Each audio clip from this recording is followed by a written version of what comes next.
You have built a workflow and tested it. The next step is to deploy it so it runs automatically without manual intervention.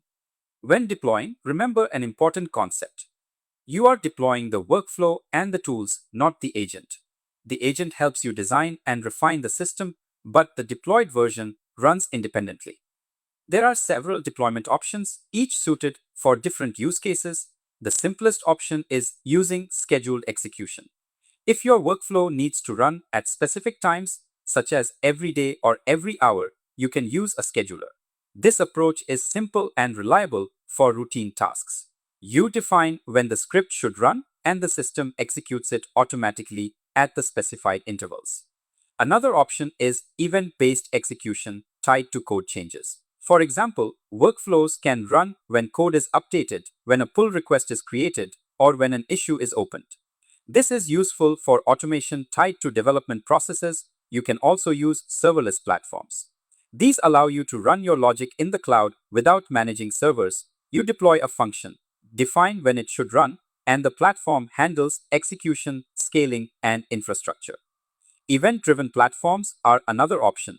These are designed for workflows triggered by external events such as webhooks, incoming data, or system notifications. They manage execution, retries, and background processing. For visual workflow management, tools like automation platforms can be used. These allow you to define triggers, execute scripts, and connect multiple systems visually. They are especially useful for integrating multiple applications. If you need full control, you can build a custom server. This approach gives maximum flexibility but requires more effort to manage infrastructure, scaling, and reliability. Choosing the right deployment option depends on what triggers your workflow. If it is time-based, use a scheduler. If it is triggered by code events, use development pipelines. If it is driven by external events, use event-based systems. If it involves multiple integrations, use visual automation platforms. If you need full customization, use a dedicated server. Regardless of the method, there are key considerations for production deployment. Error handling is critical. Your workflow must handle failures gracefully and retry when necessary. Logging is essential. Record inputs, outputs, errors, and execution details. This helps in debugging and monitoring. Secrets management must be handled securely.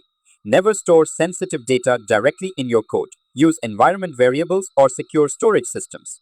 Monitoring is required to ensure reliability. Set up alerts so you are notified when something fails. A production-ready workflow should include structured logging, proper error handling, and alert mechanisms. This ensures that issues are detected early and resolved quickly. The overall goal is to move from manual execution to reliable automated operation. You now understand the available deployment options, how to choose the right one, and the key principles required for production readiness. In the next section, you will explore advanced topics such as project architecture and optimization techniques. See you in the next lecture.